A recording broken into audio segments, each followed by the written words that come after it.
tena efie kakra no enye emra kwan so. Saa so na wo NPP aso eye ho na omokyerɛkyerɛfoɔ pani ede echel pakese abre omoachidifo enam ntwodi a omudi no afi a etwamu akansi a omo ekosiye no eho. Wo ensem foforo mu no mrahye bedwani ede ma Tamale North ede abetu dwa se opani a enei no yeyi no ese onkotena fie ewo Tamale Teaching Hospital hono ode ehun nsem abetuja. Sa enso na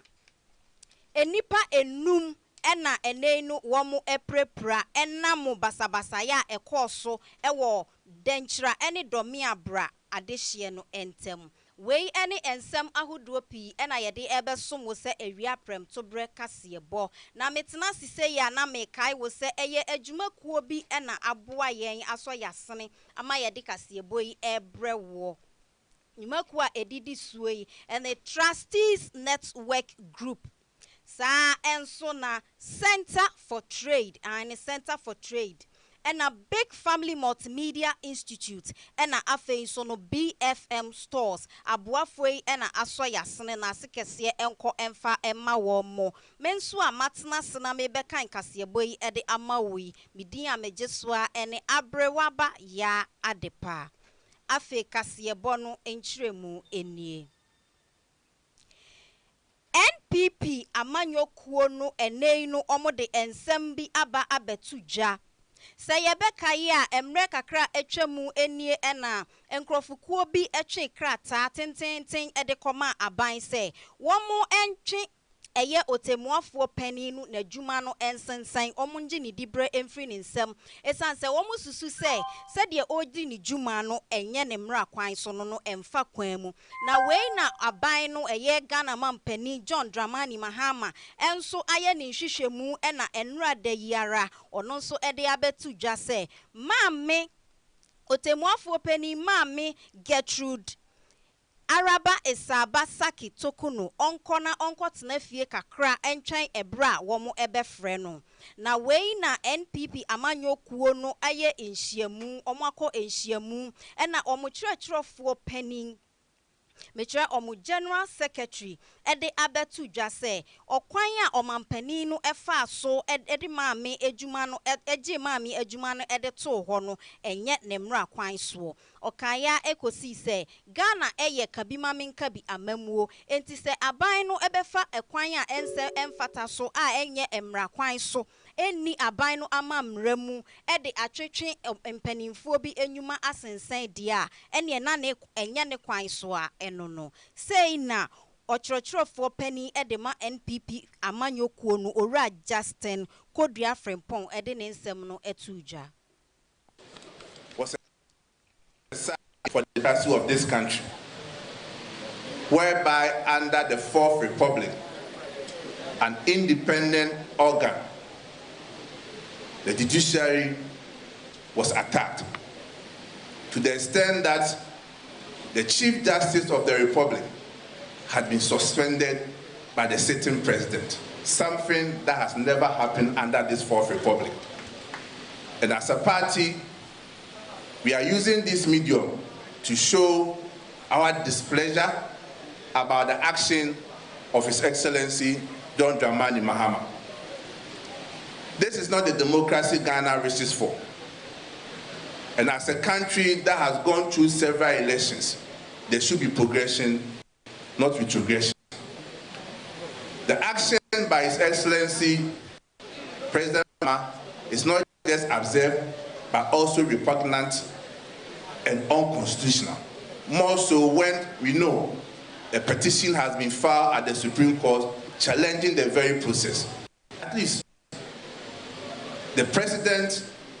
should adhere to the rules and principles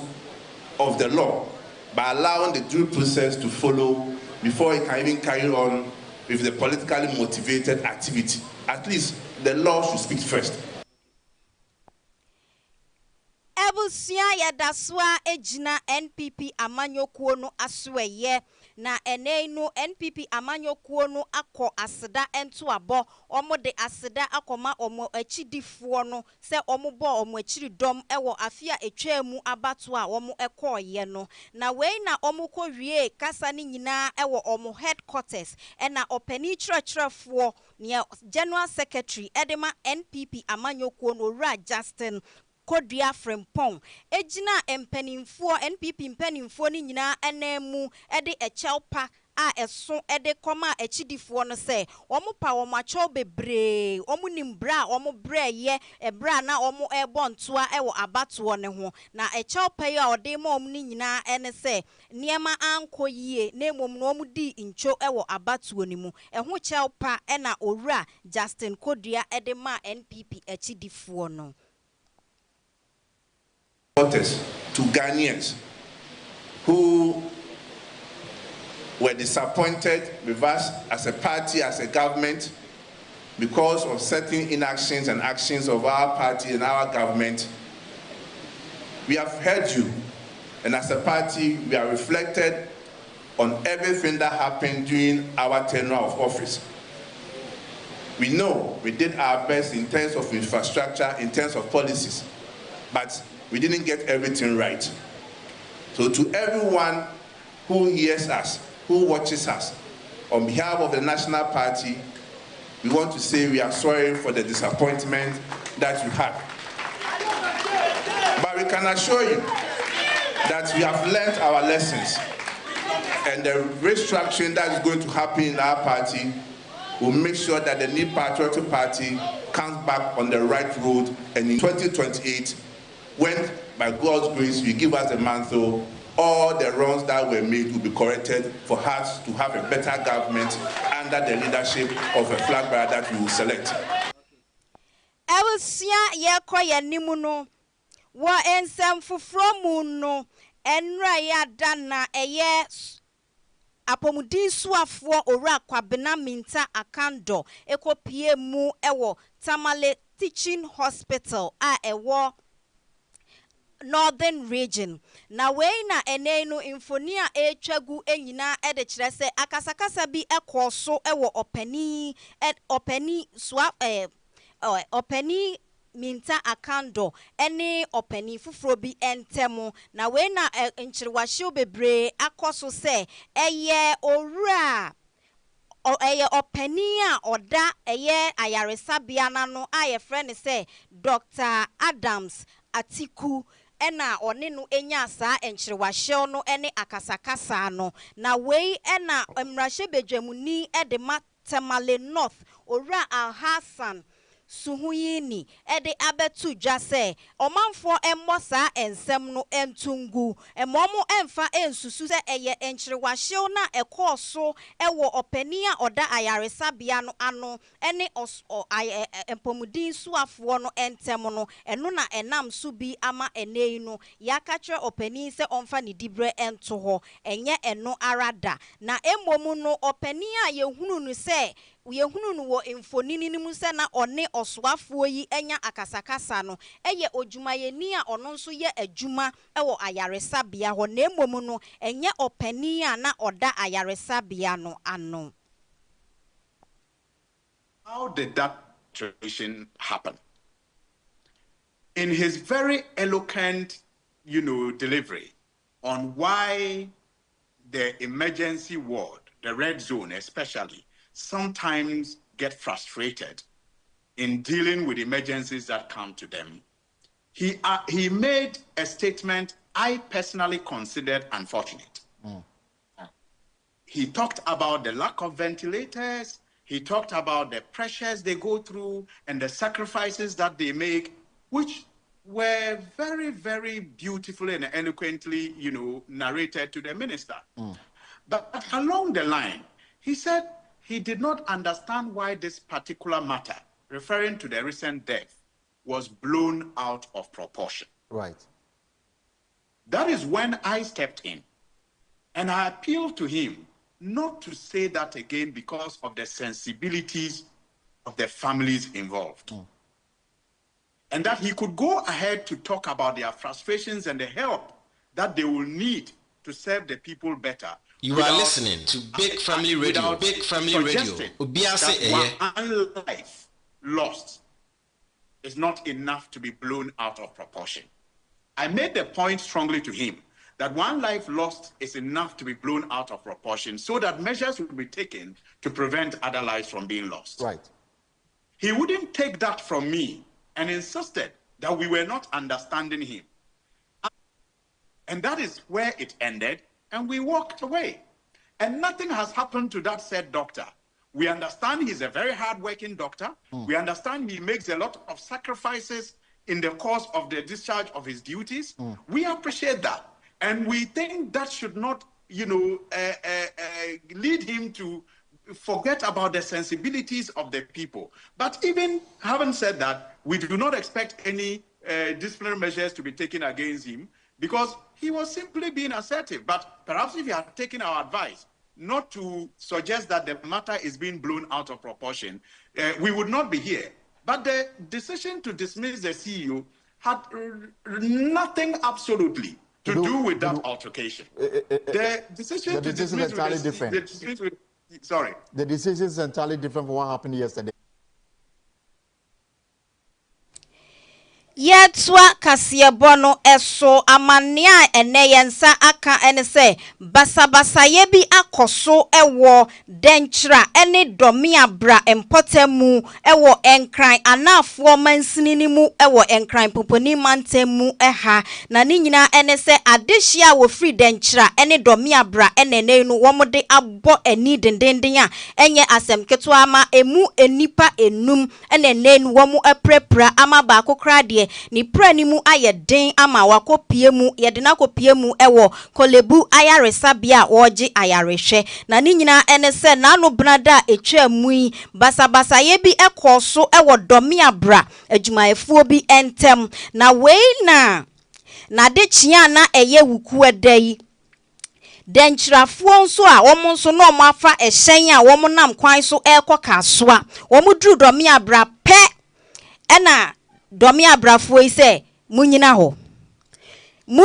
efise ebrada etwa mu basabasa ya ekoso yesusu se mu hubon mu ena denchirafo ise ye de yenim ho hwio ye de ye nam ye kwan a ye koye baabi ena domi abrafo ise da bi mu mpe ye se mu hubon mu na ene domi abrafo yi etwe brantan ene tuto omudi bo eni ana enye asem ketwa ama enenu bebre ena aya enya bebre ena eprepra ama ebinso akoda ayaresabia na wei na enkoso hene edema domia bra ede abetudwa se wei enye da edikan abasabasa ye akoso na basabasa ye eta akoso pa na ni nyina so nyina ne se eye ensase hu basabasa ye ehia so basabasa ye wei si wei aba mihiem eno ena akofa saa enchirwahye aba amade bia na enuafo mienu eye mi abrani denchirafuo yi womode abo ani enu nti no otunsa afre police bambo kuo ni se osra womo ada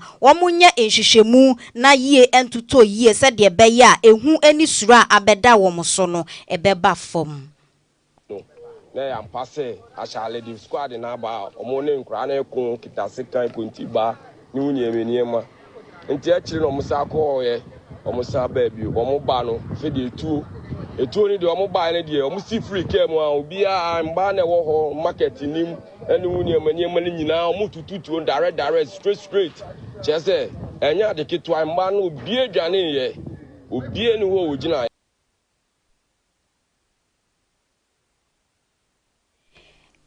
Yetwa KASE3BO no eso arehosem a enei no yensa aka ene se owura bia wadi emfienhia aduanan ennan a ne din edi kusi enok na wei na abeto dwa se wakum ne yire a yefre no ama kwachewa ebra womunya akasakasa kakra bi ewo afuomu kwan so ewo achim adwafo wei ewo achimansan mansini mu ewo Eastern region na de ekosi ye nyina ene se anopa no womu nyina ebomu eko afuomu na wei na akasakasa kakra eko so a bema yi ebufu ya otam kontiba ede dwra ne yiri etirim se po na oba yi minihwe ya no sanso de dwra ne kokoso a enei no oba no ahwere ne nkwa na adansefo a ewo ho ekire se we Obai ani okunu yi omontem ate beye bosom miensani esanse de bia no omontem enyo basabasaye na ekoso ewofie na wei na ombo mu ko afuo mu a nyame ampata basabasaye yi esan ekosore ya enei no okunu yi age ne yiri ekra efri nensem sei na adansefo a ewo ho eka no Achim Ejafo, eno no wo Achimansa district, ewo Epuye Mantemu hanum. Betre ofwata yiribi empatemu honum. Na eno na enra anopan yanke atempa isanse. Eya papa bi ono wenye mfinhia no edianan 44 years. Idin a ensa kan Enoch Kusi. Enei wode edua abobbo ne yiri tirim ewo afuom. Ama ne yire no etimi ato anananom ewo nfiedo ne yire no nso so uhwema wanyini chen be ma no ono no 47 years edinya enyae no ama kirewa na asem nyina ne sei eya warifo yi o matena be se edunan efinsia edunan 14 years ni ama mawo emamu mienu panini ye be ma ono anya be se edunan anase 14 years ena oba no nso anya mfinhia no edumiensa 13 years na ebenifo a yekopie mu wo Ejafo enu mu di nkomo no omo kiremu a awarefo yi da bia omo eko be ma no ekiremu a de oba no de no no ompe ena oba no nso kra na ebo sobuo titiru ni nyina wo kiremu a be ma no ode ensawe ena efi nani so ena afi nso emasem etinya ade so betimi na tena biem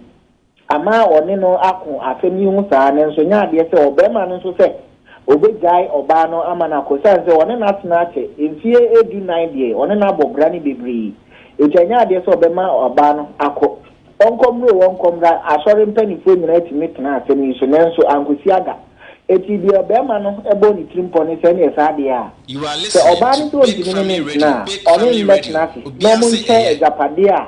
omotimi aye efisie edunan no omo entrance no omo nchem na obi amfa ne de na ne de ode ne de be no ode ne de ai eno no obai nso anti asia ono nso so ode to ha na ode ato ha ode to ha na ode ato ha eni se enra anopa oba ne krai se wo kwa afum na wakodo kakra wo mu kokwa afum no be ma no se na adwumbone aba ne tirima oto ha no wo afum go eti ne ba ono anya 13 years no na oba ne ma ne kwa afum eti kwantini ana akora ne ba fi a oba bebo amane se bo one ne maame wo ho omo do no ne papa no eto a omo wa afuom ho ama one ne maame ba yi ano akatakata ho enam entokwa wo ho dada no ama be ma no edua na ekita no se ne oba na otwa aye o se so beduru ono opebu edi se ne nsemu odi ahwehwe maame ni ne konwachi ni trim na chi ni mfim odi hwehwe na ma oba no oyemre ebuto ho a enya de se no otimi keka no enti kwansi na abayo no so wadi ezisia eduna no edumiensa no omo baba no edimlika edi ntiatiamu eba afie ewa achimdwafo obebo amane ma mema eti gu enwure ekohe ya omukodu ho na chese maame ne da ho keja ontimi nkeka no eto omu tabiri no ena omo de ne ba ofuase hospital ho eso omo ba behwe no nanso fofie anto ata maame no eje mu wo ho no ma chese waye nananom dia na so waye nyame dia eti ano na abofra no ye bisa no no nsu kire mi se ya mpa ne papa ena gba afuom ho a obedi se adwuma a wama ne maame efimu no na owie no so antima anya be me engina ho wagane de ne ho aka nwure ma elei a police for wo fo afi ayebi asa afem ni mu a omo hwe se obetina hwe papa no elokusi metri kwan na wababe yi nsema no se yampa se de akwara no ebo sobo no saa na tie anase bibi foforo ne kofa ba ya ema iwu ba mprempre de nya ade se yetimi anasa police won sa ka enokusi a wanya mfihia na dia 44 years wakum ne yire akoye arehosem yesi aware de enso ene no aware ya na etwe yen eko ensie do abusua ye ntoa KASE3BO no eso afi mu eja ahyehye na ene no yekopie mu ewo atoye etifi mantemu a eja hyehye ni bi asan akoso ewo ho na wei de eye aboduabo empotemu a ewo bibiani ahwea so bekwai mansini ni mu eho na ene nu eja hyehye kakra akoso a enam so ama oba baako so ahwere ne nkwa maame a oye oba tan a ye frɛ ne sɛ Sandra Danso na ene nu wahwere ne nkwa wo empotemu ho no eho eye biaye a efuomu adwuma na ekoso ewo ho na wei na maame Sandra odini dwuma se oton petro ewo eye ne kiosk mu wabobo ni nua dan kakra oton petro ewo mu na wei na amanebo ayensa eka ede kire se na eja kakra eben no eja bi ben no eja eben no na wei na yehu de eye a emfomso mu no petro yi bi ebopiti eja ya eji boom a eja eto kiosk chese ne ba no ahye dwerebe atoa ne be atoa nananom ewo ensiedo